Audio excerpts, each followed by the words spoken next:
Inc., the business of Shaquille O'Neal.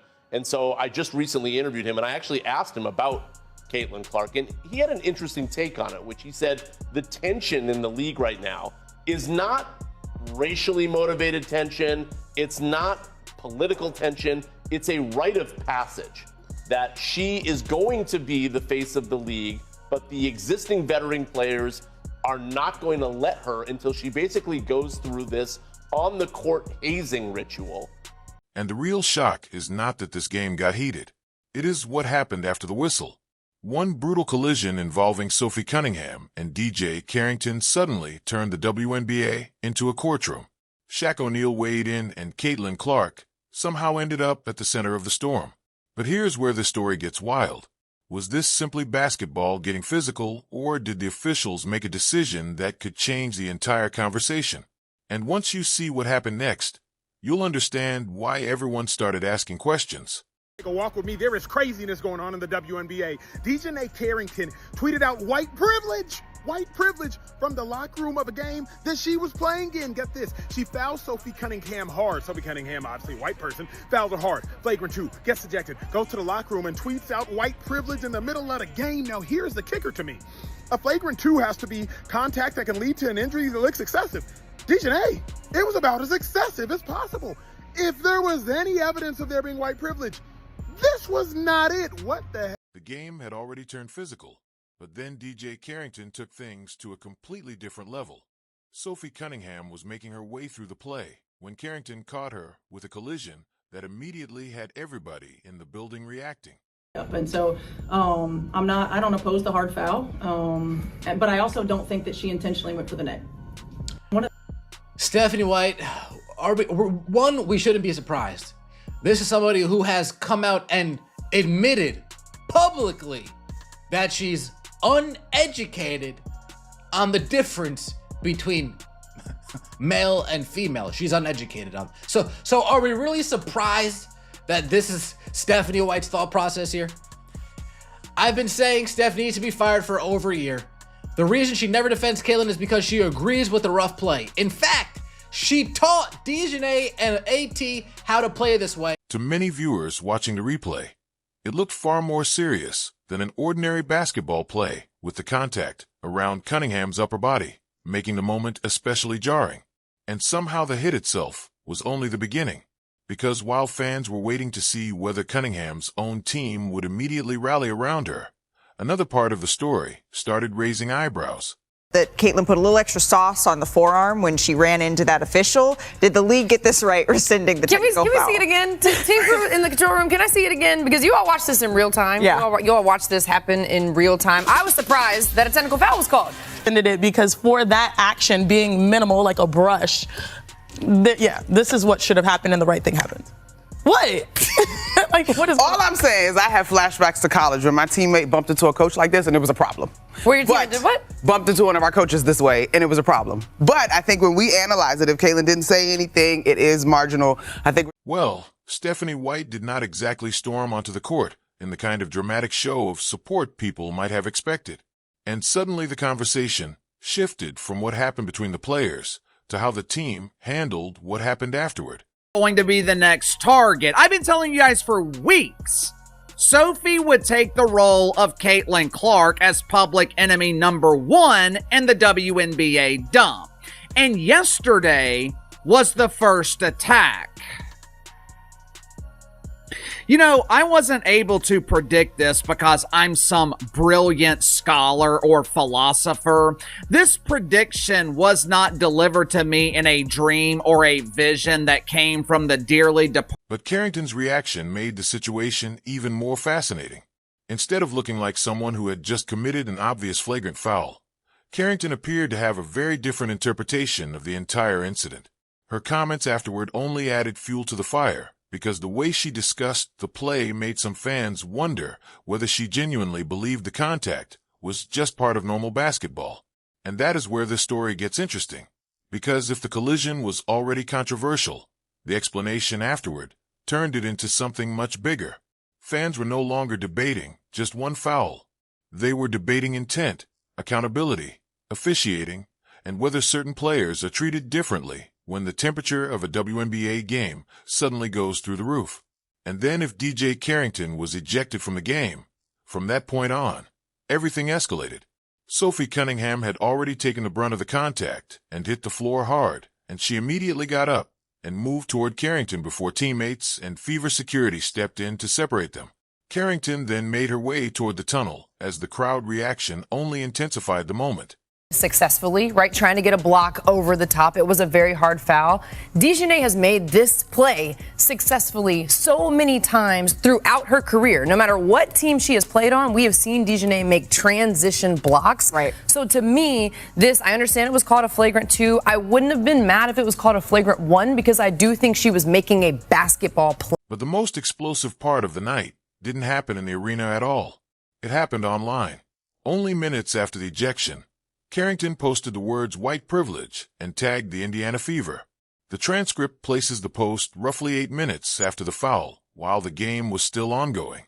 And just like that, the entire conversation changed because now it wasn't just about a hard foul anymore. It was about intent, interpretation, and everything surrounding it. And that is where the situation stopped being a normal basketball controversy and turned into something much bigger than one play. Several of them publicly defended Sophie Cunningham, pointing out that what she experienced was not unusual contact for a competitive game, but the reaction and escalation around it felt disproportionate. Others defended DJ Carrington, arguing that physical defense is part of the game and that emotional reactions after ejections are not new. But the most consistent theme from NBA voices was not about taking sides. It was about officiating. A growing number of players began saying the same thing in different ways. The standard is not consistent. They pointed out that similar plays in the NBA often result in common fouls or flagrant ones depending on context. But in the WNBA, the interpretation seems to swing wildly from game to game. That inconsistency, they argued, is what creates frustration and eventually public blow-ups like this one. Upgraded to a flagrant 2 on Sophie Cunningham. She was ultimately ejected from the game against the Indiana Fever. Then she takes her to the locker room, and the first thing she does is run to Twitter and say, white privilege. Where's the white privilege in this? I'm watching the game, Sophie Cunningham going on a fast break. And again, DiJonai Carrington, you're not going for the ball. You literally went straight for her cranium. So I don't know why you sitting here screaming white privilege after that. Don't deflect from the malicious, the blatant, and overly aggressive foul that you just created. That again, if the WNBA does not suspend you for multiple games. Some NBA veterans even went further, saying that players like Cunningham and Carrington are being put in impossible situations where physical defense is encouraged until it suddenly becomes punishable without clear explanation. That sentiment spread quickly, especially among players who have watched the WNBA grow in visibility over the last 2 seasons. And then the conversation took another turn when older controversies were brought back into the spotlight. One of the most shocking talking points that resurfaced online was the suspension involving Caitlin Clark, which fans and commentators referenced as part of a broader pattern of officiating confusion. According to the discussion circulating in the transcript's context, Clark was suspended after an incident where she allegedly pushed a referee during a heated moment in a game. The reaction to that suspension was immediate and divided. For critics, it was a clear line that should never be crossed, regardless of context. And now with the Carrington-Cunningham incident unfolding, those old debates came rushing back. NBA players who had already been speaking about officiating fairness began connecting the dots publicly. The result is a league where every hard foul becomes a referendum on fairness. And that is exactly what happened here. Sophie Cunningham supporters argue she was simply playing aggressive basketball and got caught in a moment that escalated beyond control. DJ Carrington supporters argue she was responding emotionally to a physical play and a hostile environment, and that her post reflected frustration rather than intent to escalate.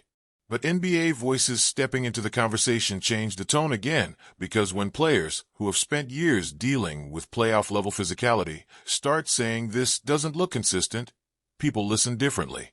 Some of them specifically mentioned that the WNBA is in a transition period where increased popularity, especially around stars like Caitlin Clark, has amplified every single decision made by officials.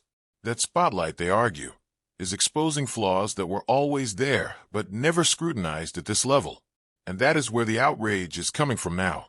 Not just from one fan base or one team, but from a growing cross-section of players, analysts, and former professionals.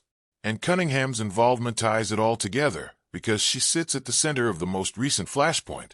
What makes the next chapter even more important is that the league now has to deal with the consequences of a controversy that has already escaped the boundaries of the court.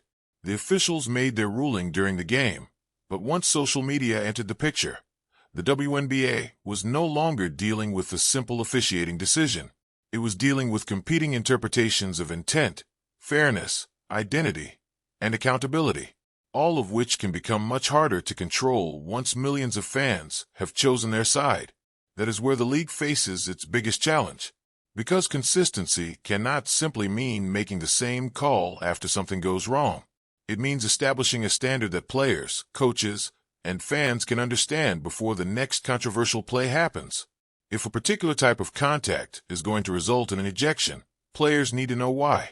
And if similar contact in another game produces a different result, the league needs to be able to explain that difference without leaving everyone to fill in the blanks themselves. The timing also matters because the WNBA is operating in an era where almost every major officiating more difficult because a referee is no longer making a decision that exists only inside an arena. The decision can become the centerpiece of a national argument before the players have even reached the locker room. That is precisely why the league cannot afford to treat controversies like this as isolated incidents that simply disappear once the next game begins. If players and fans believe there is a pattern of inconsistent enforcement, every future decision will be judged against that perception. A referee could make the correct call and still face criticism because the audience remembers a different call from weeks or years earlier. In that environment, trust becomes much harder to rebuild than it is to lose. The situation also exposes the complicated relationship between competitive intensity and responsibility. Players are expected to defend aggressively, protect their teammates, challenge shots, and compete for every possession, but they are also expected to understand when physicality has crossed the line. That balance has always existed in basketball, although the enormous attention surrounding the modern WNBA means every controversial decision now receives far more scrutiny than it once did. And that scrutiny is not necessarily a bad thing. In fact, it can force leagues to become more transparent and more consistent. The problem begins when the conversation stops being about what actually happened and becomes entirely about what people believe happened. Once that happens, facts can become secondary to narratives. And every new replay simply becomes another weapon in, and most importantly, the fans know it. A routine defensive play that would normally receive a few seconds of attention could suddenly become the next major talking point if it involves the same players. That does not mean the players should avoid competing aggressively, because that would defeat the purpose of professional basketball. It means the league has to make sure the rules are applied clearly enough that competition does not become overshadowed by suspicion. There is also a lesson here for the players themselves. Social media gives athletes an unprecedented ability to speak directly to their audiences. But that power comes with consequences because anything posted during an emotionally charged moment can become part of the controversy itself. A reaction that feels temporary to the person writing it can remain online long after the emotions of the game have disappeared. That is why the aftermath can sometimes become more damaging than the original incident. The whistle ends the play, but the internet keeps the play alive. The officials can review the footage, make a decision, and move on while fans continue replaying the moment from different angles and debating what they believe it proves. At that point, the league is no longer controlling the conversation because the conversation has taken on a life of its own. For the WNBA, controversies can remain part of the competitive drama without becoming permanent crises of credibility. Because ultimately, the issue is not whether professional basketball should be physical. It absolutely should be. The issue is whether everyone involved understands where competitive physicality ends and unacceptable contact begins.